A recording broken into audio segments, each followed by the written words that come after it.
আজকে মুসলমানের এই ওলামা ইকরাম যে দামি মজলিস, ওলামা ইকরামদের মসজিদ যে দামি মসজিদ, এই আওয়াজটা যদি আপনারা সব জায়গায় ঠিক বলতেন, আওয়াজটা যদি উঁচু করে দিতেন, তাহলে এই বাংলাদেশের টঙ্গীর ময়দানে এই অবস্থা হতো না। কথা বলেন ঠিক কিনা? ওলামা ইকরামদের উপর আক্রমণ করার সাহস এই বাংলার জমিনে কেউ পেত না। কথা বলেন ঠিক কিনা? ও মুসলমান, দুনিয়ায় আসার পরে ডান কানে আজান, বাম কানে ইকামত, সেখানে ওলামা ইকরাম। মক্তবে বাড়াবেন, আলেম বানাবেন, ওলামা ইকরাম। আপনার সন্তান বিবাহ দিবেন, সেখানেও ওলামা ইকরাম। অসুস্থ পানি পড়া, সেটাও ওলামা ইকরাম। মরে গেছে, জানাজা, দোয়া, যা আছে সব ওলামা ইকরাম। আর মাঝে দিয়া তুমি পাগড়ি মাথায় দিয়া ভেষ দইরা পণ্ডিতি করার সুযোগ তোমাকে কে দিয়েছে? কথা বলেন ঠিক কিনা? এ বাংলার জমিনে কোনো নাস্তিক বেঈমানের জায়গা হয় নাই, বাংলার জমিনে কোনো বাটপারের জায়গায় স্থান হয় নাই, স্থায়ীভাবে জায়গা যেহেতু পায় নাই, এ বাংলার জমিনে কোনো ভ্যাস ধরা টুপিওয়ালা দাড়িওয়ালার স্থান হবে না। জোরে বলো ঠিক কিনা? এটা হলো ওলিয়া উলিয়াদের দেশ, এটা হলো ওলামা ইকরামদের দেশ। কথা বলেন ঠিক কিনা? ওলামা ইকরাম যেখানে, আমরা আছি সেখানে। কথা বলেন ঠিক কিনা? ওলামা ইকরাম যেখানে নাই, আমরাও সেখানে নাই। আল্লাহ কবুল করুক। এবার একবার আওয়াজ দিয়ে বলেন, ওলামা ইকরামদের মজলিস সবচেয়ে দামি মজলিস। আওয়াজ দিয়ে বলুন মাশাআল্লাহ। কি সমস্যা কি? হ্যাঁ,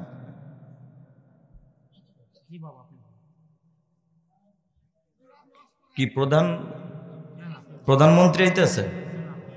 হ্যাঁ, প্রধান অতিথি। আচ্ছা, কোরআনের মাহফিলে আজীব ব্যাপার।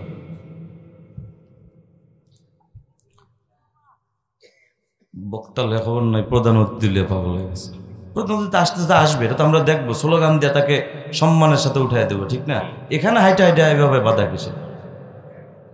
বয়ানের খেয়াল ছুটে গেলে এখানে বসে দেখেন চেয়ারে, শ্রোতাদের মন এক জায়গায় করতে, আর বয়ানের একটা মন ঢুকে গেলে ওটার উপর বাধা আসলে চরম খারাপ লাগে এগুলা।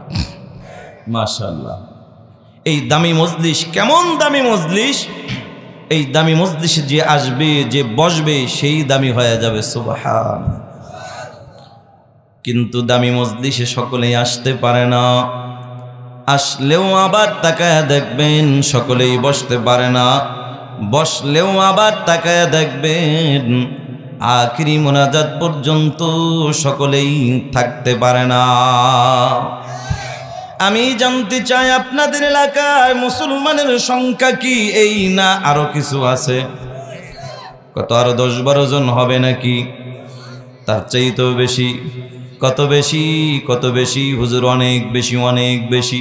যদি আবার প্রশ্ন করি, ও কিশোরগঞ্জের মুসলমান, সবাই তো চলে আসছে, জবাব হবে না হুজুর এখনো অনেক বাকি, অনেক বাকি।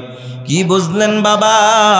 টাকা থাকলেই সোনার মক্কা মদিনায় যাওয়া যায় না, শক্তি থাকলেই আল্লাহর ঘর মসজিদে যাওয়া যায় না।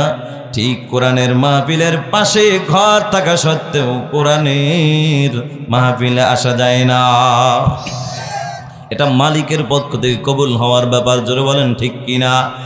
এ কিশোরগঞ্জের মুসলমান, আমরা যারা আসলাম, বসলাম, আমাদেরকে আসার বসার তৌফিক দান করলেন যিনি, তিনি কে? হয় নাই বন্ধু? আওয়াজ দিয়া বলো তিনি কে? এর যুবক ভাই, ওই মালিক আল্লাহর দেওয়া জবানটা খুলিয়া জীবনভর কত নেতার স্লোগান দিলা, কত মিথ্যা কথাই স্লোগান দিলা, মাত্র 200 টাকা পকেটে ঢুকানোর জন্য কত স্লোগান দিছো। অমুক নেতার চরিত্র ফুলের মতো পবিত্র, অথচ নামাজ পড়ে না, এক ওয়াক্ত বিড়ি খায় প্রতি ওয়াক্ত। কথা কোন ঠিক কিনা? এত মিথ্যা স্লোগান দেওয়ার পর তোমার ওই নেতা খুশি হইয়া হয়তো তোমাকে 1 কাপ চা অথবা একটা মিষ্টি, সর্বোচ্চ 500 টাকা, তবে তাও আবার যদি এলাকার কোনো পাতি নেতার হাতে পড়ে যায় 300 টাকা জায়গায় গায়েব হয়ে যায়। কথা কোন ঠিক কিনা? এই 200 টাকা পাওয়ার পরে তুমি এত খুশি, এত খুশি, আল্লাহ ডাক দিয়া বলো, রে গোলাম, তোর ওই কণ্ঠটা দান করেছিলাম, কিন্তু আমি আল্লাহর দেওয়া কণ্ঠ দিয়া মাঝে মাঝে যদি আমি আল্লাহকে আল্লাহ আল্লাহ বলে যদি ডাক দিতে পারো, বান্দারে আমি আল্লাহ ওই তোর নেতার মতো টাকা দিয়ে বিদায় করব না, আমি আল্লাহ চা দিয়ে বিদায় করব না, আমি আল্লাহ কি দিয়ে বিদায় করব জানো? আমি আল্লাহকে আল্লাহ ও যুবক একটা মায়া লাগায় ডাক দাও না আল্লাহ। হয় নাই যুবক, জীবনের শেষ ডাক মনে করে একটা ডাক দাও না আল্লাহ। যুবক রে, আল্লাহ বলতে এত কেন কষ্ট লাগে? অথচ এই কণ্ঠ কিন্তু তোমাকে আমাকে দান করেছেন আল্লাহ। দুনিয়ার জমিনে তাকায় দেখো, একই মায়ের 5 সন্তান, 4 সন্তানের জবান কণ্ঠ বলার কথা বলার শক্তি আছে, একজনের নাই। বলো যুবক, আছে না নাই? আজকে মুসলমান জবান বলো, চোখ বলো, হাত বলো, যত অঙ্গ প্রত্যঙ্গ দেখো, কত আল্লাহর বান্দার হাত নাই, কত আল্লাহর বান্দার চোখ নাই, কত আল্লাহর বান্দার পাও নাই। আল্লাহ যে তোমাকে আমাকে জবান নামক নিয়ামত দান করলেন, এটা কিন্তু অনেক বড় একটা নিয়ামত, ঠিক কিনা? যে আল্লাহর বান্দার কথা বলার শক্তি নাই, যে আল্লাহর বান্দার চোখের দৃষ্টি শক্তি নাই, ওই আল্লাহর বান্দাকে যে জিজ্ঞাসা করো, ভাই তুমি আল্লাহর কাছে কি চাও? আল্লাহর কাছে তুমি কি চাও? অন্ধ ব্যক্তি বলবে, ভাই রে তোমাকে তো আল্লাহ দৃষ্টি শক্তি দিয়েছে, তুমি সব দেখতে পারো। আরে তোমার সন্তানকে দেখতে পারো, তোমার ছেলে মেয়ে, তোমার বিবির চেহারা দেখতে পারো রে ভাই। আল্লাহ পাক আমাকে সব দিছে, কিন্তু দৃষ্টি শক্তিটা আমাকে দেয় নাই। আমি দুনিয়ার জমিনে কাজ করতে পারি না, এই জন্য বন্ধু আমি ভিক্ষা করে করে, আমি রুজি ভিক্ষা করে করে খাবারের টাকা জোগাড় করি। এরে ভাই, সারাদিন ভিক্ষা করিয়া আমি বিকালবেলা যখন ওই টাকা নিয়ে বাড়িতে যাই, যাওয়ার সময় আমার সন্তানের কথা মনে পড়ে যায়। আমার সন্তানের জন্য আমি কিছু মজা কিনে যখন বাড়িতে যাই, সন্তান মজাটা হাতে পাইয়া আমার প্রশংসা করতে থাকে, আব্বু তোমার মতো ভালো আব্বু আর কেউ নাই। ওরে ভাই, তখন আমি আল্লাহকে বলি, আল্লাহ তুমি আমাকে একবারের জন্য যদি দৃষ্টি শক্তিটা দিতার মালিক। যেই সন্তান আমাকে আব্বু বলে ডাক দিল, যেই সন্তান আমার প্রশংসা করলো, ও মালিক ওই সন্তানকে আমি একবার চেহারাটা তাকায় আমি দেখতাম। যেই সন্তান আমার এত প্রশংসা করলো, এই সন্তান চেহারাটা আমি একটু দেখা দিলটারে শান্তি করতাম। ও যুবক ভাই, তোমার তো হাতও আছে, পাও আছে, জবানও আছে, কিন্তু আসলে এই নিয়ামতের কদর নাই, কথা কোন ঠিক কিনা? এরে যুবক ভাই, এই হাত নামক চোখ নামক নিয়ামত যার নাই, তাকে যায় জিজ্ঞাসা করো, দেখো এগুলা কত বড় একটা দামি নিয়ামত। বাবারে সময় তো কম, আমি পারবো না, যেহেতু সময় একেবারেই কম, তারপরও সংক্ষিপ্ত আকারে একটা বাস্তব জীবনে আমি একটা ছোট্ট একটা ঘটনা মনে পড়ছে, বলবো কিনা? এ বাবা, যাদের হাত নাই পাও নাই, তাকে যা জিজ্ঞাসা করো এক একটা নিয়ামতের যে কত দাম। এরে কিশোরগঞ্জের মুসলমান, আমি জানি না আপনাদের হায়াতের জিন্দিগিতে জীবনে কখনো কাউকে প্রশ্ন করার সুযোগ পেয়েছেন কিনা জানা নাই, তবে বন্ধু আমার জীবনে আমি একজনকে প্রশ্ন করার একটু সুযোগ পেয়েছিলাম। ওই উত্তরবঙ্গে রংপুর মাহফিল করে ঢাকার উদ্দেশ্যে রওনা হয়ে গেলাম। বন্ধু বগুড়া পার হওয়ার পরে আমার সিটের পাশেই দাঁড়ানো 15 থেকে 16 বছরের একজন যুবক আল্লাহর গোলাম, চেহারাটা বড় সুন্দর। দুঃখের বিষয়, ডানে তাকায় দেখি যুবকের ডান হাত নাই, বামে তাকায় দেখি গলার মধ্যে গামছা দিয়া বল ঝুলায়া আল্লাহর বান্দা চকলেট বিক্রি করতেছে। দৃশ্যটা দেখে আমি আমার মালিক আল্লাহর দরবারে শুকর আদায় করলাম আর বললাম, আল্লাহ ডাক দাও না আল্লাহ। যুবক মায়া লাগাই একবার বলো না আল্লাহ। আমি ডাক দিয়া বললাম, আল্লাহ কত সুন্দর নিয়ামত তুমি আমাকে দান করছো, ইচ্ছা করলে পারতা তুমি আমাকেও তো এই যুবকের মতো বানাইতে। জোরে বলো ঠিক না বেঠিক? বাবাজির আমার এখন তো প্রশ্ন জাগে, আল্লাহ দুনিয়া দুনিয়ার জমিনে এই যে আমার হাতের মধ্যে একটা ঘড়ি দেখা যায় রে যুবক, এই হাতের ঘড়িটা পরার জন্য কিন্তু আমার আর একটা হাতের প্রয়োজন হয়েছে। বাবাজি এই যে আমার চোখে চশমা দেখো, এই চশমাটা পরার জন্য কিন্তু আমার আর একটা হাতের প্রয়োজন হয়েছে। আমি তো চিন্তা করলাম মালিক, তোমার এই বান্দা দুনিয়ায় জানি খানা খাইতে গেল হাতের প্রয়োজন হয়, বাথরুমে গেল হাতের প্রয়োজন হয়, জামা কাপড় পরতে গেলেও হাতের প্রয়োজন হয়। ও মালিক, তোমার এই বান্দা ডানে তাকায়া দেখলাম ডান হাত নাই, বামে তাকায়া দেখলাম বাম হাতটাও নাই। মালিক, তোমার এই বান্দা কিভাবে খানা খায়, কিভাবে বাথরুমে যায়, কিভাবে জামা কাপড় পরে? ওরে কিশোরগঞ্জের মুসলমান যুবক ভাই ও বৃদ্ধ বাবাজিরা, বুঝে থাকলে জবাব দাও, আওয়াজ দিয়ে বলো, এমন একটা প্রশ্ন বাবা মনের মধ্যে জাগে কি জাগে না? বাবাজি প্রশ্ন তো জাগে, এখন আমি করব কিভাবে?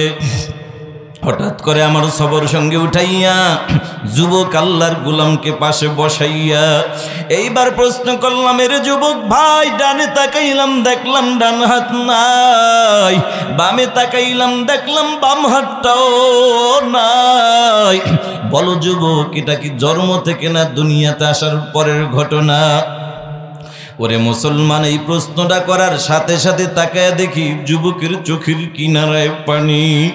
আমি বললাম, এর যুবক ভাই বলো না কি হয়েছে? যুবক কয়, হুজুর এটা জন্ম থেকে নয়, মাত্র কয়েক বছর আগের ঘটনা। আমি বললাম, কি হয়েছে রে ভাই বলো? যুবক কয়, হুজুর বন্ধুদের আড্ডায় পরে মসজিদের ছাদে উঠেছিলাম, কাজ চলতেছিল, রডের সাথে বিদ্যুতের সংযোগ ছিল, এটা আমার জানা ছিল না। অজানা সত্ত্বে আমি হাতটা লাগাইয়া দিলাম, মারাত্মক অ্যাক্সিডেন্ট আমি হয়ে গেলাম। হুজুর, আমার মা আমাকে নিয়ে বড় চিন্তায় পড়ে যায়। এরে যুবক ভাই, মার সাথে তো তুলনার কারো হয় না। আর এই জমিনের মধ্যে যার মা নাই, সে বুঝে মা হারানো ব্যথা কি জিনিস।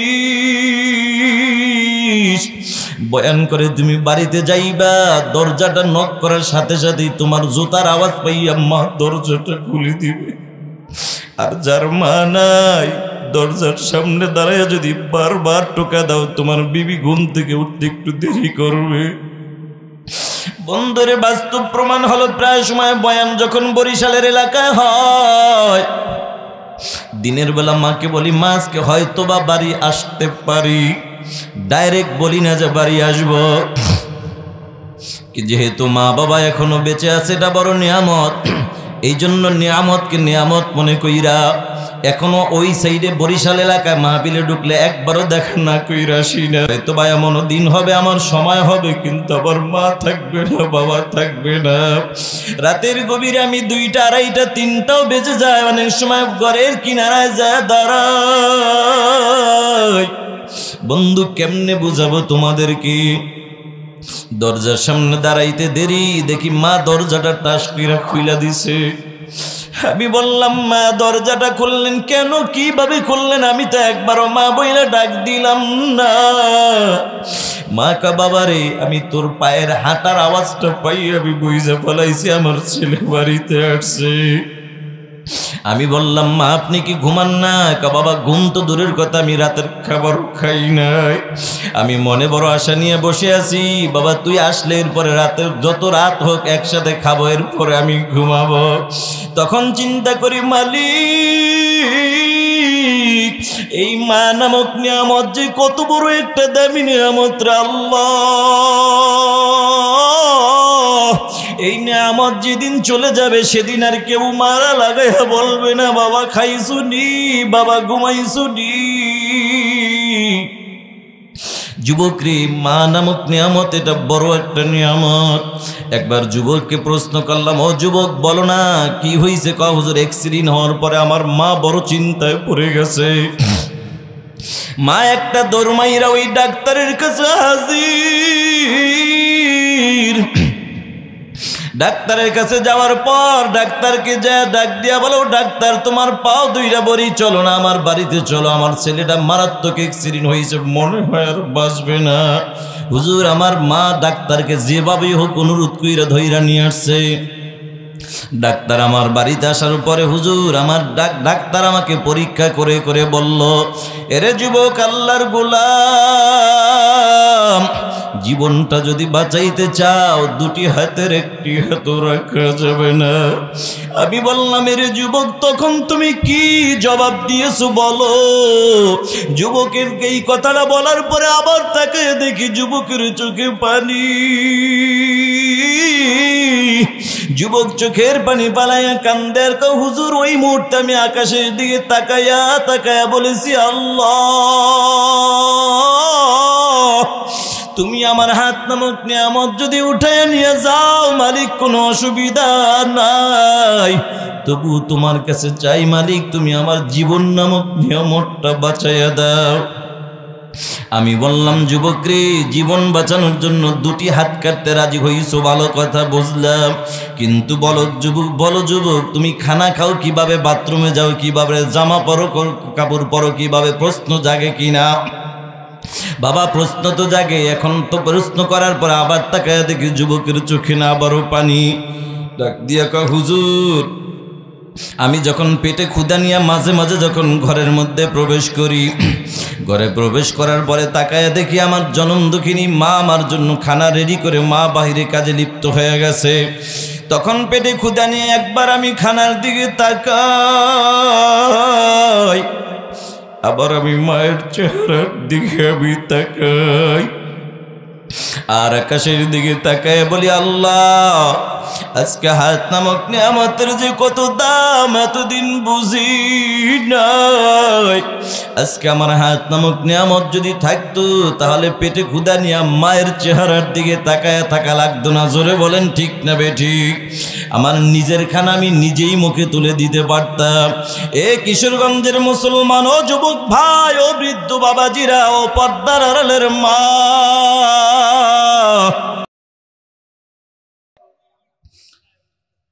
কি সমস্যা কি? হ্যাঁ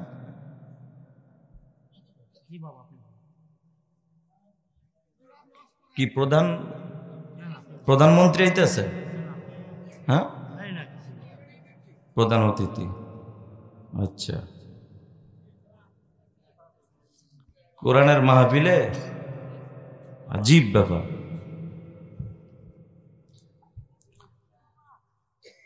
বক্তা লেখক নয়, প্রধান অতিথি লেখক হয়ে গেছে। প্রধান অতিথি আসতে আসবে, এটা তো আমরা দেখবো, স্লোগান দিয়ে তাকে সম্মানের সাথে উঠাই দেবো, ঠিক না? এখানে হাইটা হাইটা এভাবে বাধা কিসে? বয়ানের খেয়াল ছুটে গেলে এখানে বসে দেখেন চেয়ারে, শ্রোতাদের মন এক জায়গায় করতে, আর বয়ানের একটা মন ঢুকে গেলে ওটার উপর বাধা আসলে চরম খারাপ লাগে এগুলা। আল্লাহ সহি বুঝদান করুক, আমিন। ভাইয়ার আমার, বলতেছিলাম উলামা ইকরামদের মজলিস সবচেয়ে দামি মজলিস। আওয়াজ দেব না, ঠিক না ঠিক? এই দামি মজলিসে সবাই আসতে পারে না, আসলেও বসতে পারে না, বসলেও শেষ পর্যন্ত থাকতে পারে না। আসা বসা থাকা এটা কার পক্ষ থেকে? নিয়ামত। যে আল্লাহ নিয়ামত দান করলেন সে আল্লাহর দরবারে শুকর আদায় করি, আলহামদুলিল্লাহ। আমি আপনাদের মাঝে সূরা বনী ইসরাইল থেকে একখানা আয়াতের কিছু অংশ তেলাওয়াত করেছি। আল্লাহর হাবিব সাল্লাল্লাহু আলাইহি ওয়াসাল্লামের অসংখ্য হাদিস থেকে ছোট্ট একখানা হাদিস আপনাদের মাঝে পেশ করেছি। আমার তেলাওয়াতকৃত আয়াত ও হাদিসের উপরে ইখলাসের সাথে আমলের নিয়তে ধৈর্যের পরিচয় দিয়ে অল্প সময়ের মধ্যে কিছু কথা বলার সাথে সাথে আপনাদের মতো নেককার পরহেজগার আল্লাহওয়ালা বান্দাদেরকে ইখলাসের সাথে আমলের নিয়তে ধৈর্যের পরিচয় দিয়ে অল্প সময়ের মধ্যে কিছু কথা শ্রবণ করার তৌফিক আমার আল্লাহ দান করুন। আমি বয়ান শুরু করার আগে জানতে চাই, আপনাদেরকে ওয়াজ শোনার মতো একটু রুচি আছে? মনোযোগ আছে? ঘুম আসতেছে? কারণ রুচি তো এত থাকার কথা না, ওয়াজ তো কম হয় না। আপনাদের এই দেশে একটা সিস্টেম হলো, বক্তা মোটামুটি পোস্টারে একটা না রাখলেও 1 ডজন রাখা লাগে, বেশি না হলে আপনাদের তৃপ্তি হয় না। বক্তা কম রাখবেন, আমাকে দাওয়াত দেন, আর একজন দেন, কম রাখবেন। এটাও কিন্তু একটা ওয়াজ, এটাও একটা ওয়াজ ধরে নেন। বক্তা রাখবেন কম, অল্প। সারা বাংলাদেশের মধ্যে সবচেয়ে আলহামদুলিল্লাহ আপনাদের তো আমাকে 64 জেলা আল্লাহ আমাকে ঘুরাইছে। এটা তো জেলা, থানা যে কত হিসাব নাই। তো বাংলাদেশের মধ্যে সবচেয়ে ওয়াজ কইরা মজা হলো ভোলা, বরিশাল ভোলা। কোথায়? আগামী পরশুদিন আমার ভোলা প্রোগ্রাম। ওখানের সিস্টেম, এটাও কিন্তু ওয়াজ মনে রাখবেন, এগুলা কাটা কাটা শুন না, ওয়াজ বলে দেই।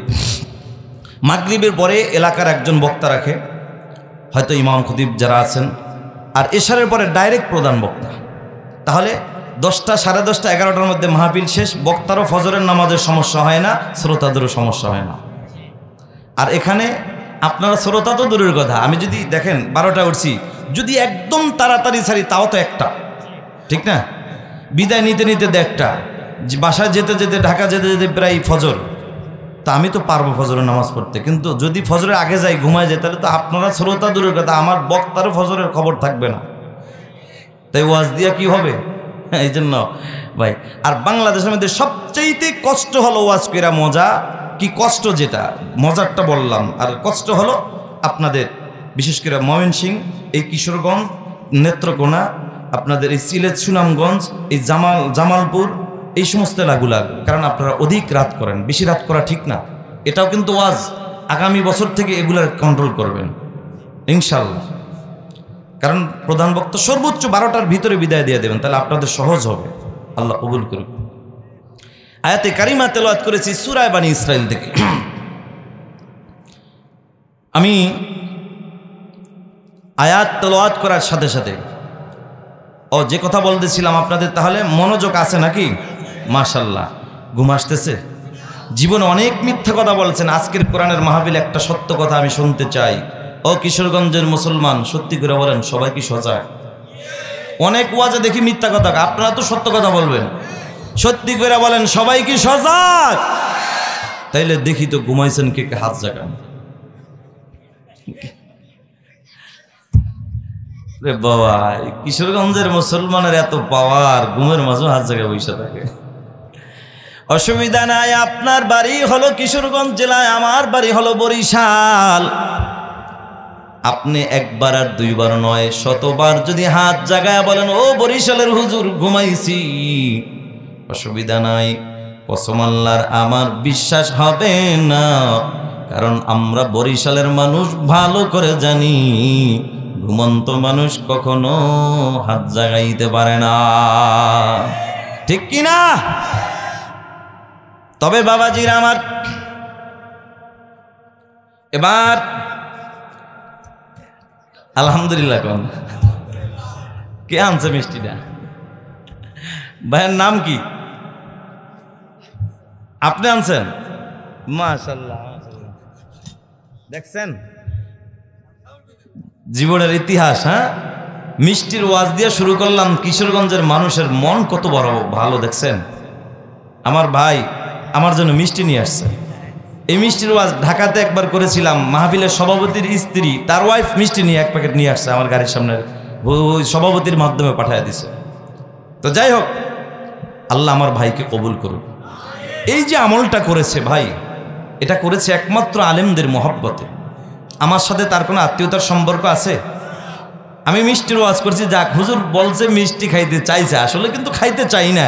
আমি ওয়াজ উদাহরণ দিতে গিয়ে বলছি। আলহামদুলিল্লাহ, আমার কি নাম যেন ভাই? সাইফুল ইসলাম ভাইকে আল্লাহ তাআলা এই যে আলেমদের সাথে সামান্যতম ছোট্ট একটা আমল মহব্বত দিয়া এই যে একটা সুন্নতের আমল করলো, আল্লাহ তাআলা হায়াতের জিন্দগিতে আল্লাহ তাকে আল্লাহ পাক রব্বুল আলামিন নেক হায়াত দান করুক, হায়াতের মধ্যে আল্লাহ বরকত দান করুক, কামাই রোজগারে বরকত দান করুক, এবং হাসরের ময়দানে আলেমদের সাথে আল্লাহ পাক একসাথে জান্নাতে ঢোকার তৌফিক দান করুন। তাহলে ভাই এবার দেখি তো সজাগ আছেন কে কে, দেখি তো নারে তাকবীর। ও কিশোরগঞ্জের মুসলমান, তাকবীরের আওয়াজ এত নিচু দিলে হবে না। মুসলমান বিগত দিনে এমন দিন গিয়েছে, মুসলমান নারে তাকবীর আল্লাহু আকবার স্লোগানটাও পর্যন্ত আমরা দিতে পারি নাই। কথা বলেন ঠিক কিনা? এ স্বাধীন বাংলাদেশে এখন মুসলমান নারে তাকবীর আল্লাহু আকবারের স্লোগান দিবে বুক খোলা। এ বাংলার জমিনে আর তাকবীর আওয়াজে বাধা দিবে তো দূরের কথা, দেওয়ার চিন্তাও আর কেউ মাথায় ঢুকাতে পারবে না ইনশাআল্লাহ। কথা বলেন ঠিক কিনা? এজন্য তাকবীর আওয়াজকে উঁচু করে ধরে রাখতে হবে। আল্লাহর কসম, যদি নারে তাকবীর আল্লাহু আকবার স্লোগান নিয়ে যদি ময়দানে থাকা যায়, এ বাংলার জমিনে কোনো নাস্তিক, কোনো বেঈমান খুঁজে পাওয়া যাবে না। কথা বলো ঠিক কিনা? তাহলে মুসলমান রেডি থাকেন। একটু আমি তেলাওয়াতের করব, তেলাওয়াতের ফাঁকে ফাঁকে শেষে একটি তাকবীর আওয়াজ দিতে হবে ইনশাআল্লাহ। পারা যাবে তো ইনশাআল্লাহ? তাহলে একটু কাশ দেন, আগেই কাশ দিয়া গলাটা ক্লিয়ার করেন। এবার রেডি হন।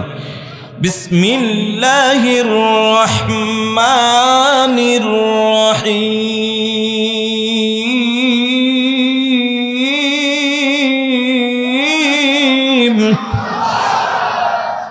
وقضى ربك ألا تعبدوا إلا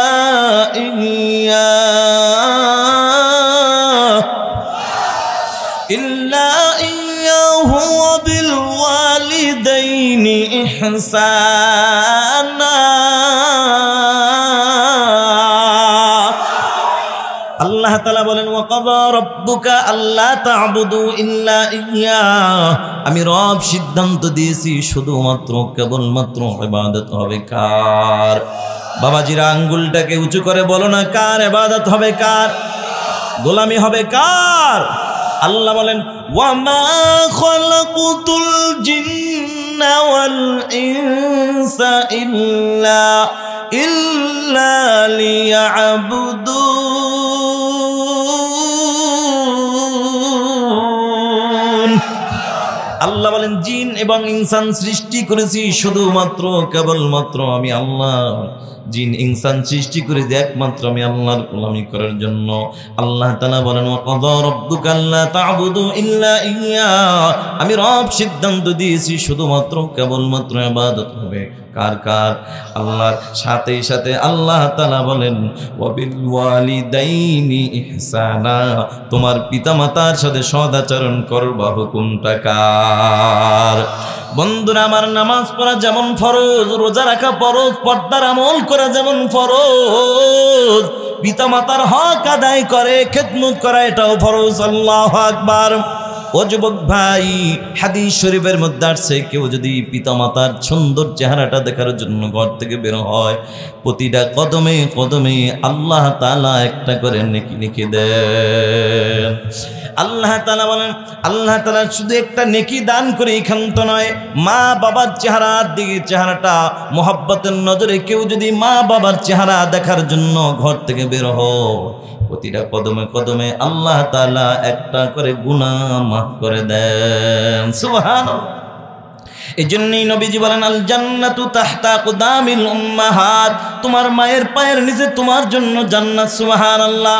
কিন্তু যুবক, দুঃখজনক হলো সত্য, ও সন্তানের পিতা মাতা, ও যুবক ভাই, বৃদ্ধ বাবাজিরা, এই বাংলার জমিনে 64 জেলায় ঘুরে ঘুরে যখন বয়ান করি, বিভিন্ন জেলায় যাওয়ার পরে দেখি অনেক সময় অনেক মুরব্বীরা বয়ানের আগে হাতটা ধরে চোখের পানি ছেড়ে দিয়ে কেঁদে কেঁদে বলে হুজুর একটু দোয়া করবেন। মনে মনে ভাবলাম বাবাজি অসুস্থ, এই জন্য বুঝি দোয়া চাই। একটু পরে তাকায় দেখি না না, বাবাজি অসুস্থ এই জন্য দোয়া চাই না। চোখের পানি ছেড়ে দিয়ে কেঁদে কেঁদে বলো হুজুর আমি রিক্সা চালক, রিক্সা চালাই, কৃষক, কৃষি কাজ করে করে সন্তানটাকে মাস্টার্স কমপ্লিট করাইলাম। ছেলেটা এখন ঢাকার শহরে সরকারি চাকরি করে, ফ্ল্যাট বাসা নিয়ে থাকে, বিবি নিয়ে থাকে, সন্তান নিয়ে থাকে। একটা দিনের জন্য হুজুর আমি বাপকে ফোন করার, টেলিফোন করার সুযোগ আমার সন্তানের হয় না।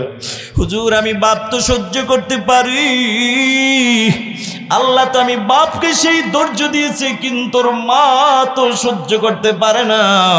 হুজুর ওর মা অপেক্ষা করে করে যখন নিজেই টেলিফোন করে, মায়ের ফোনটা রিসিভ করার সুযোগ আমার সন্তানের হয় না। এরকম আছে না নাই? তখন বলে হুজুর একটু দোয়া করবেন, মন থেকে একটু দোয়া করেন।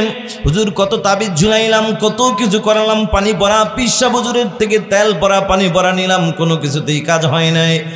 কেউ বলে মাজারে মান্নত করলাম, কিছুই হয় নাই। আমি বললাম ও বৃদ্ধ বাবা মনে কিছু করবেন না, তাবিজ ঝুলাইয়া আর মাজারে মান্নত করে আর দোয়ার দ্বারা হুজুর আর কি বলে দোয়ার দ্বারা কোনোদিন সন্তান আপনার হক আদায় করবে না। কারণ এগুলা দিয়ে কাজ হবে না।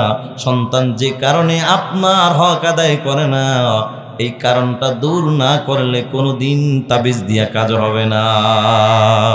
বাবাজির আমার, আজকে আমার মনে বড় আশা, আমি ওই কারণটা নিয়ে করব বয়ান, যে কারণে সন্তানগুলা পিতামাতার হক আজকে আদায় করে না, এই কারণগুলো আগে দূর করতে হবে। কথা বলেন ঠিক কিনা? ও মুসলমান নবীর উম্মত, আপনাদের এলাকার এই কেন্দ্রীয় মসজিদের পানির ট্যাঙ্কির মধ্যে যদি একটা বিড়াল পরে মরে যায়, ওই বিড়ালটা পরে যাওয়ার পরে দেখবেন কিছুদিন পরে যদি গন্ধ বের হয়ে যায়, মুসল্লি আইসা ডাক দিয়া কয়, হুজুর নাকে পানি দিলাম গন্ধ আসে, পানিটা তাড়াতাড়ি চেঞ্জ করেন। হুজুর পানিটা চেঞ্জ করলো কিন্তু মরা বিড়াল কিন্তু ফালায় নাই। আবার আরেকজন আইসা বলে, হুজুর পানির থেকে গন্ধ, হুজুর আবার পানিটা চেঞ্জ করেন, নতুন পানি ঢুকাইয়া দিলেন কিন্তু মরা বিড়াল ফালান নাই। ও কিশোরগঞ্জের মুসলমান, ও শিক্ষিত সমাজ, ও যুবক ভাইয়েরা, বৃদ্ধ বাবাজিরা, নিজের ক্ষুদ্র জ্ঞান থেকে বলো বন্ধু, মরা বিড়াল না ফালাইয়া হাজারবার যদি পানি ফালায় আর ঢুকায়, বলো গন্ধ কোনোদিন দূর হবে? পানি মরা বিড়াল না ফালাইয়া, যেমন পানির ট্যাঙ্কি থেকে পানি ফালাইয়া পানি পুনরায় ঢুকাইলে গন্ধ যেমন দূর হওয়ার সম্ভাবনা নাই, সন্তান যে পিতামাতার কাছে কিছু হক ছিল দুনিয়া আসার আগে, এই হকগুলা প্রতিটা বাবা যদি আদায় না করে, কসম আল্লাহর, তাবিজ দিয়ে কোনোদিন কাজ হবে না। ঠিক কিনা বাবাজির আমার? কারণগুলা হলো, ও যুবক ভাই, আমিও বক্তা যুবক, তোমরাও আলহামদুলিল্লাহ শ্রোতা, বেশিরভাগ যুবক আলহামদুলিল্লাহ। যুবকদেরকে নিয়েই হবে আমার বয়ান, মুরব্বীদেরকে নিয়ে কোনো বয়ান হবে না। এখন মুরব্বী বাবারা মনে মনে ভাবতে পারেন, হুজুর তাইলে আমরা থাইকা লাভ কি, বাড়িতে চলে যাই? না বাবা, না না, বাড়ি যেও লাভ নাই, বসে থাকেন, বসে থাকেন। জীবনের জন্য যতটুকু ভুল করেছেন, আমি মুসাফির মানুষ, বহু দূর থেকে আসছি, আবার বয়ান শেষে বরিশাল চলে যাব। বন্ধু, অন্তত আপনার জন্য একটু দোয়া করব, আল্লাহ যেন আপনার জীবনের ভুলগুলা ক্ষমা করে দেন। কারণ আমি বাবাজির আমার, যুবক ভাইয়েরা, সন্তান দুনিয়ায়, সন্তানের কাছে পিতামাতার হক আছে না নাই? মুরব্বী বাবারা জোরে বলেন, আছে না নাই? পিতামাতার কাছে সন্তানের কোনো হক আছে না নাই? তাহলে দুটোটা উভয়ের কাছে হক আছে। তবে কিশোরগঞ্জের মুসলমান, আমি জানি আপনারা অনেক জ্ঞানী মানুষ, আল্লাহওয়ালা মানুষ, বলেন তো বাবাজি, সন্তানের হক আগে না পিতামাতার হক আগে? হ্যাঁ, মাশাল্লাহ মাশাল্লাহ, আমি আসলেই বলেছি কিশোরগঞ্জের মানুষ সুন্দর, আল্লাহওয়ালা মানুষ, বাস্তবেই এটার প্রমাণ পেয়ে গেলাম। আপনারা যারা বলেছেন সন্তানের হক আগে, এটাই বাস্তব, এটাই সত্য। অনেক জায়গায় প্রশ্ন করলে কয়, হুজুর পিতামাতার হক আগে। অনেক পিতামাতা আছেন শুধু এটাই জানে, সন্তানের কাছে আমি পাওনা, কিন্তু আমি বাবার কাছে যে সন্তানের পাওনা আছে, এটা অনেক বাবা জানে না, জানার চিন্তাও করে না। ঠিক কিনা ভাইয়ারা আমার? কিছু সন্তানের কাছে পিতামাতার হক আছে, পিতামাতার কাছে সন্তানের হক আছে। তবে যুবক ভাই, পিতামাতার হক আগে নয়, সন্তানের হক হইল আগে। তাও আবার কত আগে? কিতাবে আসছে, সন্তান দুনিয়াতে এখনো আসে না, দুনিয়ায় আসার আগেই বাবার কাছে সন্তানের দুইটা হক। সুবহানাল্লাহ। এক নম্বর হক হলো, যুবক তুমি যদি নেককার সন্তানের বাপ হতে চাও, এ যুবক তোমরা যারা বিবাহ করো নাই, তোমাদের কাছে নিয়ে, তোমাদেরকে নিয়েই হবে আজকে মূল বয়ান। যুবক রে, তোমরা যারা বিবাহ দিয়ে কোনো করোনা, ভালো করে শুনে নাও। যুবক, সন্তান দুনিয়াতে আসার আগে বাবার কাছে সন্তানের দুইটা হক। এই দুইটা হক যে বাবা আদায় করবে, কসম আল্লাহর, তাবিজ লাগবে না, পানি পড়া মাজারে মান্নত কোনো কিছু লাগবে না। বিনা তাবিজেই তোমার সন্তান, তুমি বাবার হক আদায় করার জন্য পাগল হয়ে যাবে। ঠিক না ভাই? ঠিক। এক নম্বর হক হলো, যুবক তুমি যদি নেককার সন্তানের বাপ হতে চাও, এক নম্বর হক হলো, যুবক তুমি নিজে নেককার হও, হালাল পথে চলো, হালাল খানা খাও, হালাল রক্ত শরীরের মধ্যে ঢুকাও। দুই নম্বর হক হলো, যুবক তোমার ঘরে একজন নেককার বিবি ঢুকাও, কারণ বাপ যদি ভালো হয়, মা ভালো হওয়ার আশা করা যায়, আর মা যদি ভালো হয়, ওই মায়ের গর্ভে সন্তান ভালো হওয়ার আশা করা যায়। কথা বলেন ঠিক কিনা? এজন্য যুবক ভাইয়েরা, অনুরোধ করে বলি, যুবক দুনিয়ায় শান্তি, পরকালে মুক্তি যদি পেতে চাও, আজকে দেখো এই মালিক আল্লাহ আল্লাহর কাছে দুইটা দোয়া বেশি বেশি করে চালাও। একটা দোয়া করো, আল্লাহ তুমি আমাকে নেক হায়াত দান করো। আর একটা দোয়া করো, আল্লাহ হায়াতের জিন্দেগিতে আমার জন্য একজন নেককার আল্লাহ ওয়ালা বিবি দান করো। ও পর্দার আড়ালের মা, মা বোনদের প্যান্ডেল আছেন এখানে? ও পর্দার আড়ালের মা গো, দুনিয়া শান্তি পরকালে মুক্তি যদি পেতে চাও, তুমি আল্লাহর কাছে দুইটা দোয়া চালাইয়া যাও। একটা দোয়া করো, আল্লাহ হায়াতের জিন্দেগিতে তুমি আমাকে নেক হায়াত দান করো। আর একটা দোয়া করো, আল্লাহ হায়াতের জিন্দেগিতে আমার জন্য একজন নেককার আল্লাহ ওয়ালা স্বামীর ব্যবস্থা করে দিও। কিন্তু বন্ধু, দুঃখজনক হওয়া সত্য, এ বাংলার জমিনে অধিকাংশ মা বোন পাওয়া যায়, এরা আল্লাহওয়ালা স্বামী চায় না, টুপিওয়ালা দাড়িওয়ালা নামাজি স্বামী এরা চায় না। এরা যেটা চায় সেটা হইল টাকাওয়ালা বাড়িওয়ালা গাড়িওয়ালা স্বামী চায়। আল্লাহর কসম করে বলি, ও পর্দার আড়ালের মা, টাকা শান্তি দিতে পারে না, বিল্ডিং বাড়ি গাড়ি শান্তি দিতে পারে না। শান্তি দেওয়ার মালিক যিনি, তিনি কে? মুসলমান আরেকবার আওয়াজ দিয়া বলো না, তিনি কে? ও যুবক ভাই, ও পর্দার আড়ালের মা, আরে তুমি তো চাও টাকাওয়ালা বাড়িওয়ালা গাড়িওয়ালা বিদেশিওয়ালা স্বামী, আর আগের যুগের মুমিন নারীরা চাইছে আল্লাহওয়ালা স্বামী। সুবহানাল্লাহ। এটার বাস্তব প্রমাণ দিতে গিয়ে ছোট্ট একটি ঘটনা মাথায় চলে আসলো, বলবো কিনা বাবা? আল্লাহর একজন বান্দি, এ বাংলাদেশের একটি ঘটনা মনে পড়ে গেল বাবা। সারা জীবন নামাজ পড়েছে, রোজা রেখেছে, পর্দার আমল করেছে। আল্লাহর বান্দি ছোটবেলা থেকেই বিবাহের আগ থেকে আল্লাহর কাছে দুইটা দোয়া সবচেয়ে বেশি করেছে। একটা দোয়া করো তো, আল্লাহ তুমি আমাকে নেক হায়াত দান করো। আর একটা দোয়া করেছে, আল্লাহ হায়াতের জিন্দেগিতে আমার জন্য একজন নেককার আল্লাহ ওয়ালা স্বামী দান করো। আল্লাহর কাছে চাইছে আল্লাহওয়ালা স্বামী, কিন্তু পায় নাই। আল্লাহ পাক থেকে এমন একটা স্বামী দান করেছেন, যেই স্বামীর মধ্যে নামাজ নাই, রোজা নাই, পর্দার আমল নাই, সারাদিন মদ খায়, গাঞ্জা খায়, জুয়ার আড্ডায় কাটায়, গভীর রাত বাড়িতে যাইয়া বিবির উপর অত্যাচার করে, জুলুম করে। ও কিশোরগঞ্জের মুসলমান, আওয়াজ দিয়ে বলো, আল্লাহর বান্দি যা চাইছে তা কি পাইছে? চাইছে আল্লাহওয়ালা স্বামী, পাইছে জুয়া করো, মদ করো, গাঁজা করো, আল্লাহওয়ালা স্বামী। এবার আমি আপনাদেরকে প্রশ্ন করব, সহজে প্রশ্ন করব, সহজে উত্তর দিবেন। আমি জানতে চাই, আল্লাহর বান্দি চাইছে কি? আল্লাহওয়ালা। কি চাইছে? আল্লাহওয়ালা। পাইছে কি? জবাব হবে আল্লাহ ভোলা। এ বাবাজির, আল্লাহর বান্দি চাইছে কি? পাইছে কি? এরপরও বেজান না, গভীর রাত তাহাজ্জুদ নামাজে দাঁড়াইয়া ওই মালিক আল্লাহর কাছে সাহায্য চায়। আল্লাহ তোমার কাছে চাইলাম আল্লাহওয়ালা স্বামী, পাইলাম আল্লাহ ভোলা। এরপরও বেজার না, কারণ আমি ভালো করে জানি তুমি যাকে ভালোবাসো মাঝে মাঝে তাকে ইমানি পরীক্ষা করো। এটা আমার কথা নয়, আপনাদের মসজিদের ইমাম সাহেব হুজুরের কথা নয়, এটা আল্লাহর কালামের কথা। মানি কার কথা?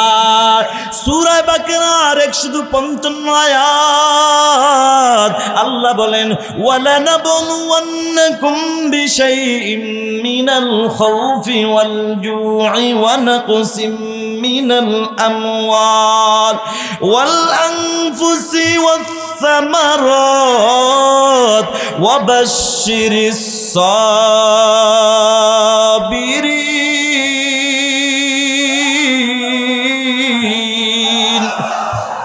আল্লাহ বলো, ইমানদার যারা ইমানদার দাবি করবা, অবশ্যই অবশ্যই আমি আল্লাহ তাদেরকে পরীক্ষা করব। আমি আল্লাহ কি দিয়া পরীক্ষা করব জানো?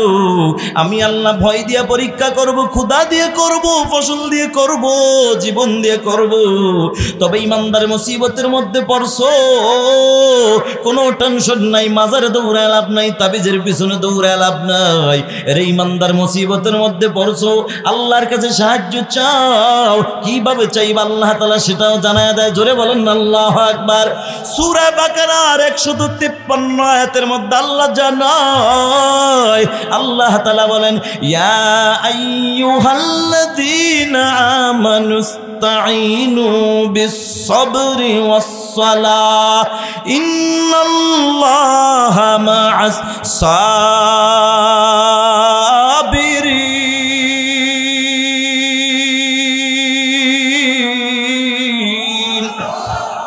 আল্লাহ বলে, ওই ইমানদার মুসিবতের মধ্যে পড়ছো, কোনো টেনশন নাই, দুইটা আমল নিয়ে সামনে আগাও। একটা হলো ধৈর্য, আর একটা হইল নামাজ।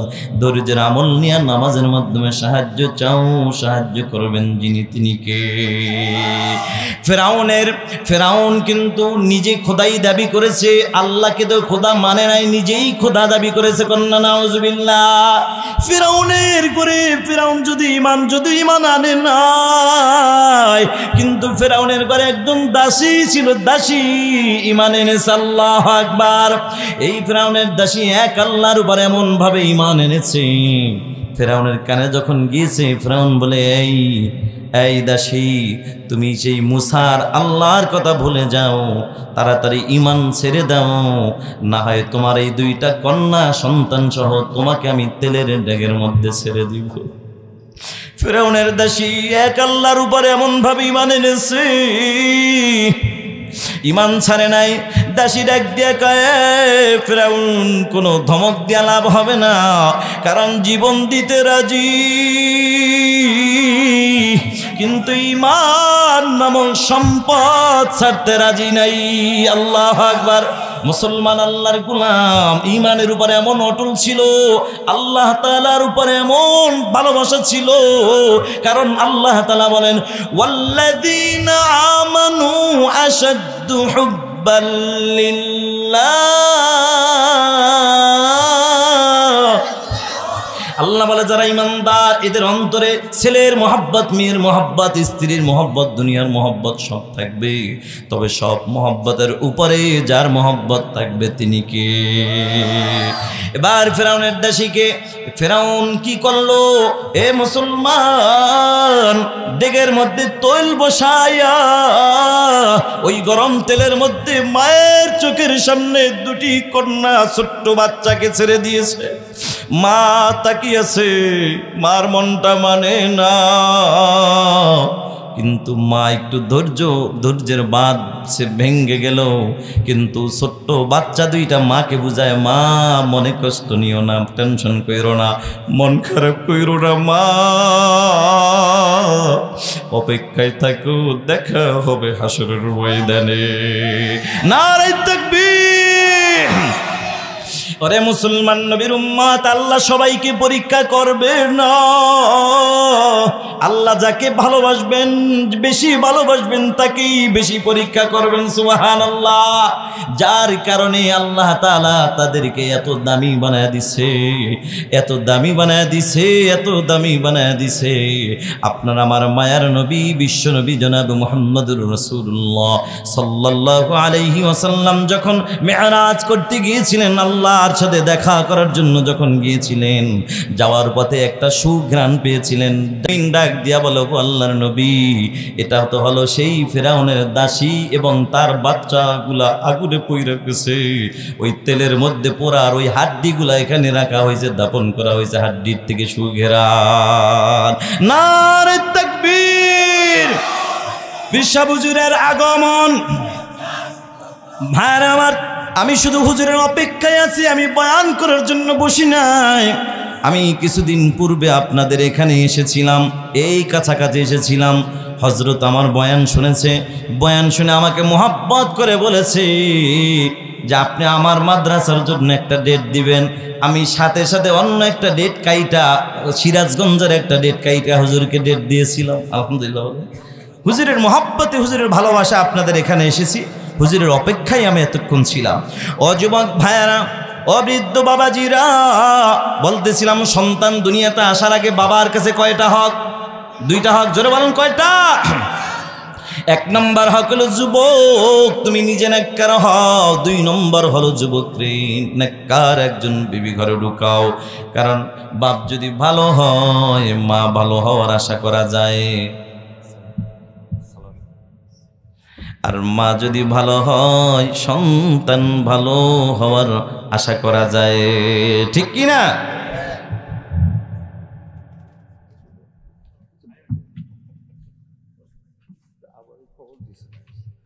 আচ্ছা আচ্ছা,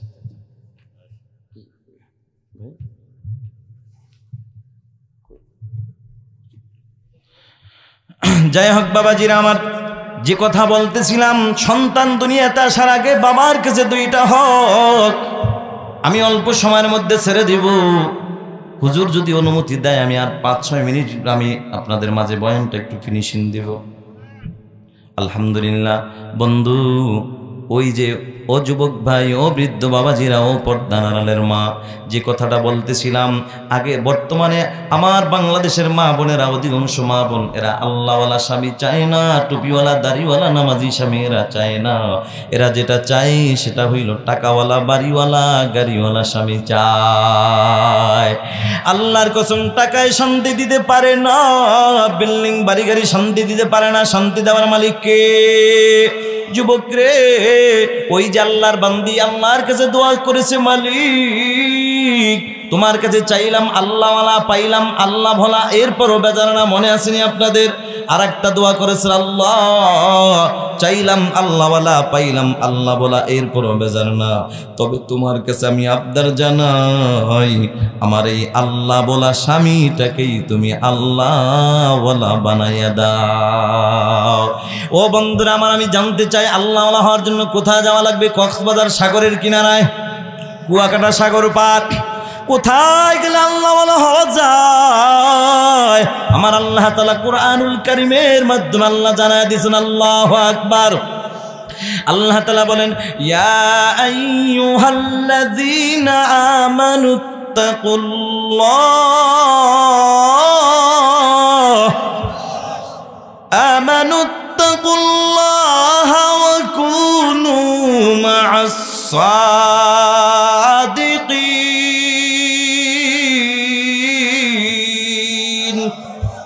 আল্লাহ বলেন, ও ইমানদার আমি আল্লাহকে ভয় করো, ভয় দিলে নাই ওয়াকুনু মা'আস সাদিকিন, সাদিকিন যারা সত্যবাদী যারা তাদের সোহবতে যাও। এক কথায় আল্লাহ ওয়ালা যারা তাদের সোহবতে যাও। আল্লাহ ওয়ালাদের সোহবতে গেলে অটোমেটিক তুমিও আল্লাহ ওয়ালা হয়ে যাইবা। এবার বন্ধুরা আমার, যুবক আল্লাহর বান্দির দোয়া কবুল হয়ে গেছে। হঠাৎ করে ওই মহল্লা আল্লাহর ঘর মসজিদ, আল্লাহর কিছু মেহমান আসছে দ্বীনের দাওয়াত নিয়ে, যাদেরকে বলা হয় তাবলীগ জামাত, চিনেননি? ভালো না খারাপ? কেমন ভালো, কেমন ভালো ও কিশোরগঞ্জের মুসলমান, তোমাদের এলাকায় একজন যুবক যদি চুরি কইরা ধরা পড়ে যায়, এই যুবককে নিয়ে সদর থানায় একটা মামলা দিয়ে ঢুকায়া দাও। 6 মাস পরে পুলিশ যখন ছেড়ে দিবে, দেখবা এই যুবক চোর কিন্তু আগের মতো আর চুরি করে না, আর চুরি করে না। তবে আগে করতো চুরি, মাগার এখন করে ডাকাতি। কিরে যুবক, আগে চুরি করতি এখন কেন ডাকাতি? ডাক দিয়া কও, হুজুর আগে করতাম চুরি, তবে এখন পুলিশের হাতের ডান্ডার বাড়ি খাইয়া কলিজা বড় হয়ে গেছে, যার কারণে ছোটখাটো ভালো লাগে না, বড়টা ধরেছি ডাকাতি। এই ডাকাত যদি ভালো বানাইতে হয় তাহলে পুলিশ আর্মি র্যাব বাহিনীর কাছে দিয়া লাভ হবে না। ওরে মুসলমান, একটা মানুষের অন্তর যতক্ষণ পর্যন্ত পরিষ্কার না হবে ততক্ষণ ওই মানুষটা কোনোদিন পরিষ্কার হবে না। কথা কোন ঠিক কিনা? এই জন্যই তো আল্লাহ তাআলা সূরা নাজিয়ার মধ্যে বলেন, আম্মা মান খাফা মাকামা রাব্বি, আমি রবের সামনে দাঁড়ানোর ভয় নিয়া, ওয়া নাহান নাফসা আনিল হাওয়া, নিজের নফসটাকে যে পবিত্র রাখবে, মানে আত্মাটাকে পবিত্র রাখা মানে গুনাহমুক্ত রাখা। আল্লাহ তাআলা বলেন, ফাইন্নাল জান্নাতা হিয়াল মাওয়া, আল্লাহ বলেন নিশ্চয়ই তার ঠিকানা হলো মালিকের জান্নাত। সুবহানাল্লাহ। এখন মালিকের জান্নাতে যদি যেতে চাও আত্মাটাকে পবিত্র নিয়ে মালিকের সামনে হাজির হওয়া লাগবে। আর আত্মাটাকে পবিত্র করার জন্য দুইটা মেডিসিন লাগবে রে বাবা। এক নম্বর মেডিসিনের নাম হইল তাকওয়া। তাকওয়া মানে আল্লাহর ভয়। দুই নম্বর মেডিসিনের নাম হইল আল্লাহর ভালোবাসা। আল্লাহর ভয় যদি কোনো বান্দার অন্তরে ঢুকে যায়, কসম আল্লাহর ওই বান্দাকে পিটাইয়াও গুনাহের কাজে নামানো যাবে না। কথা বলেন ঠিক কিনা? আর একটা হল আল্লাহর ভালোবাসা। আল্লাহর ভয় যদি ঢুকে যায় বান্দা গুনাহ করতে পারে না। আল্লাহর ভালোবাসা যদি অন্তরে ঢুকে যায় এই বান্দা গুনাহ নেক আমল ছাড়তে পারে না। ঠিক কিনা বাবাজিরা আমার? আল্লাহর বান্দির দোয়া কবুল হয়ে গেছে। তাবলীগ জামাত এলাকার মধ্যে ঢুকে গেছি। আসরের নামাজের পর আমির সাহেব হুজুর দাওয়াতের কাজ নিয়ে যখন বের হয়, সর্বপ্রথম যার সাথে দেখা হয় এই আল্লাহর বান্দাই হলো এই নাহিদার স্বামী মক্কর ফরিদউদ্দিন। আল্লাহু আকবার। হেদায়েতের মালিককে আল্লাহ যাকে হেদায়েত দিবেন তাকেই তো ধরে ধরে আল্লাহ ওয়ালাদের সামনে হাজির করে দিবেন। ঠিক কিনা? ও মুসলমান নবীর উম্মত, আল্লাহর ডাক দিয়া কা বাবা কে তুমি, কি পরিচয়? যুবক ডাক দিয়া বলে হুজুর আমার নাম হইল ফরিদউদ্দিন। এরে ফরিদউদ্দিন, তোমাদের মহল্লায় আল্লাহর ঘর মসজিদ, আল্লাহর কিছু মেহমান আসছে, দিনের দাওয়াত নিয়ে যদি যাইতা বড় খুশি হইতাম। সাথে সাথে মালিক আল্লাহ খুশি হয়ে যাইত। আল্লাহর বান্দা যুবক যখন জামাতে চলে যায়, বন্ধুরা জামাত মাগরিবের নামাজ আদায় করলো। নামাজের পরে কোরআনের বয়ান হাদিসের বয়ান চলতেছে। হঠাৎ করে ইশারের আজান হয়ে গেল। আজানের পরে আমি সব দাঁড়াইয়া ডাক দিয়া কে নবীর উম্মত, কে আছো আল্লাহর রাস্তায় বের হওয়ার জন্য রাজি আছো? দাঁড়াও। কথাটা বলতে দেরি, যুবক মক্কর দাঁড়াইতে দেরি নাই। আল্লাহু আকবার। আল্লাহর ওলি ডাক দিয়ে কো বাবা তুমি কি যাইবা? কা হুজুর আমার তো মন চায় আমি আপনাদের সাথে আল্লাহর রাস্তায় বের হয়ে যাই, কিন্তু দোকানের মালিক তোমাকে তো লম্বা ছুটি দিবে না। আল্লাহর ওলি ডাক দিয়ে কা বাবারে তুমি শুধু রাজি হও, তোমার মালিকের কাছ থেকে ছুটি নেওয়ার দায়িত্ব আমি নিজেই নিয়ে নিলাম। আল্লাহ তাআলা বলেন ওয়াল্লাযীনা জাহাদু ফীনা লানাহদিয়ান্নাহুম সুবুলানা ওয়া ইন্নাল্লাহা লামাআল মুহসিনিন।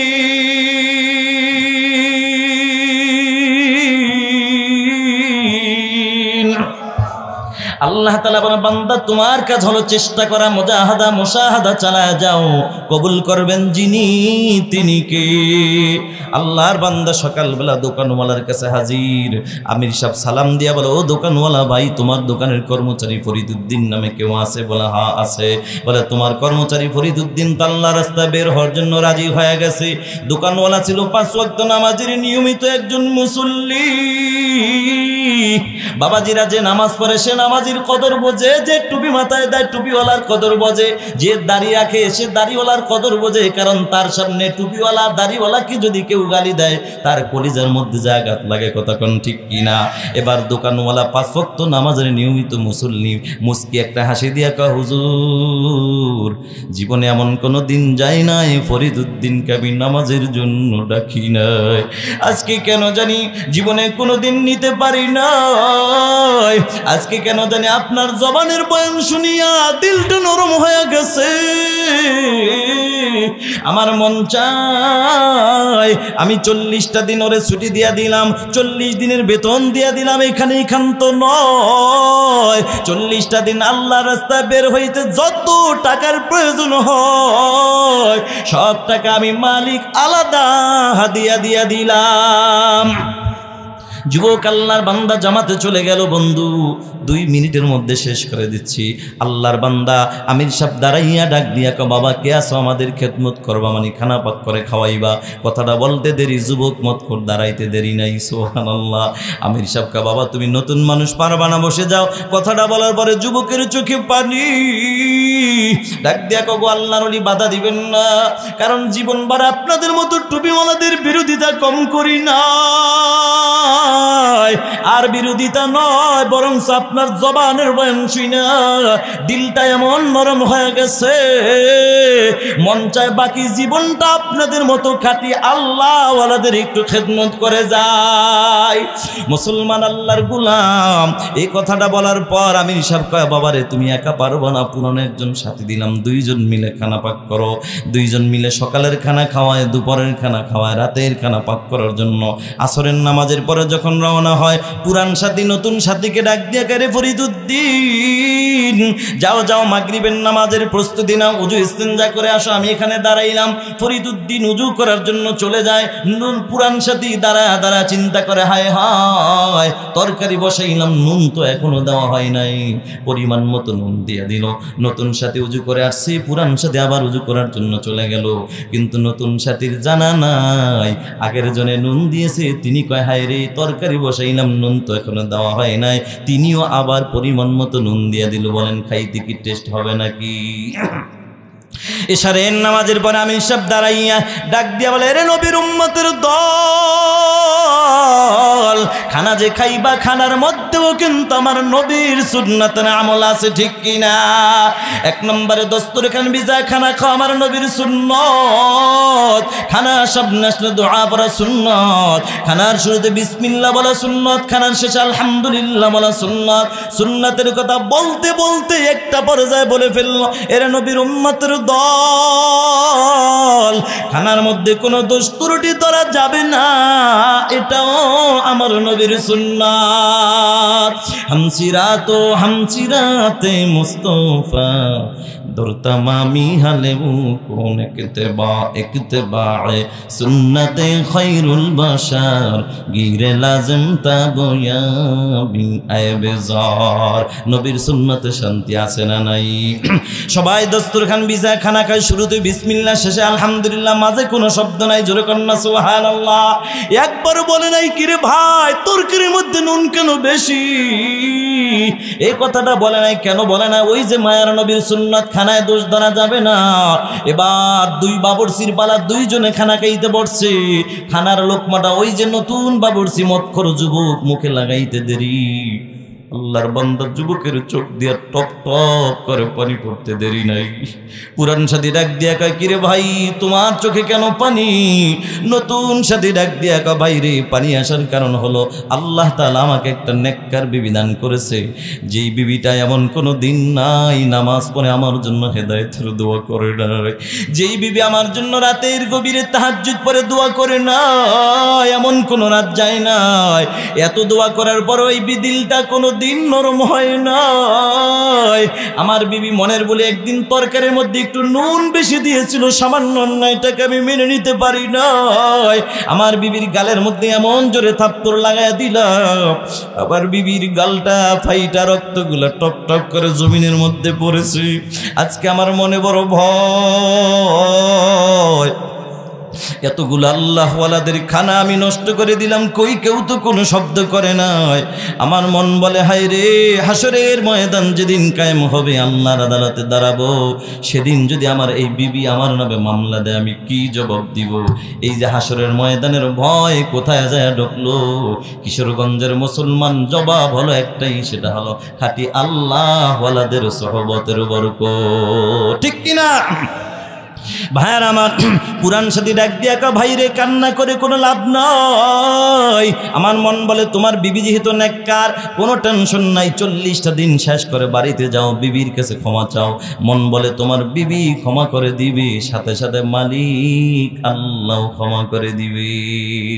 সবচেয়ে মজার ব্যাপার, যে যুবক জীবনেও কোনোদিন সালামের আমলটাও জানতো না, আজকে আল্লাহওয়ালাদের সোহবতে যাইয়া যুবক দরজার সামনে দাঁড়াই বলে, আসসালামু আলাইকুম ওয়া রাহমাতুল্লাহ। বিবি বলো, আলাইকুমুস সালাম ওয়া রাহমাতুল্লাহ। ডাক দেখা, বিবি রে কেমন আছো? আলহামদুলিল্লাহ। ও স্বামী আমার, আপনি কেমন? আলহামদুলিল্লাহ। ডাক দিয়া বলো, বিবি রে 40টা দিন পার হয়ে গেছে, মন চায় তোমার সাথে আমি মনের মতো কথা বলি রে বিবি, কিন্তু 40 দিন শেষ হয়ে গেছে, অফিসে যাওয়ার সময় হয়ে গেছে। বিবি রে আমি কথা দিলাম বিকালবেলা এসে মনের মতো কথা বলবো, তবে আমি গোসলে গেলাম, তুমি আমার জন্য একটু চার ব্যবস্থা করো। নেককার বিবির মনে আনন্দ, আমি আমার স্বামীর আমি একটু খেদমত করবো, নিজ হাতে চা বানায় খাওয়াবো। আল্লাহ তাআলা রব্বুল আলামিন, আল্লাহ যদি না খাওয়ায় মানুষ খাওয়াইতে পারে নাকি? ও মুসলমান, আল্লাহর বান্দি আনন্দের সাথে চা বানাইতে রওনা হয়, মনের বলে চিনি না দিয়া নুনের ময়ম থেকে নুন ঢেলে দিয়েছে, খেলাটা কার? চার মধ্যে চিনি না দিয়া নুন ঢেলেছে, খেলাটা কার? আল্লাহ বুঝাইতে চায়, ও কিশোরগঞ্জের মুসলমান, তোমরা যারা তাবলীগ দেখতে পারো না, চরমোনাই বুঝানি আল্লাহওয়ালা, খাঁটি আল্লাহওয়ালা যেখানে দেখতে পারো না, এখানে যাইয়া মানুষ কখনো খারাপ হয় না, খারাপ হয় না, বরং আল্লাহ বলা মানুষগুলা আল্লাহ বলা হয়ে যায়। এবার যুবক গোসল করে আসছে, ও চাটা দেওয়ার পরে শুরুতে বিসমিল্লাহ, শেষ আলহামদুলিল্লাহ, মাঝে কোনো শব্দ নাই, সুবহানাল্লাহ। একবার বলে নাই, বিবি চার মধ্যে চিনি না দিয়ে নুন কেন দিলা? ওই যে নবীর সুন্নাত, খানায় দোষ ধরা যাবে না। যুবক শুরুতে বিসমিল্লাহ, শেষ আলহামদুলিল্লাহ, সোজা অফিসে চলে যায়। আল্লাহর বান্দি চিন্তা করে, অবশিষ্ট চা ফালায় লাভ নাই, নিজেই খায়া ফালাই।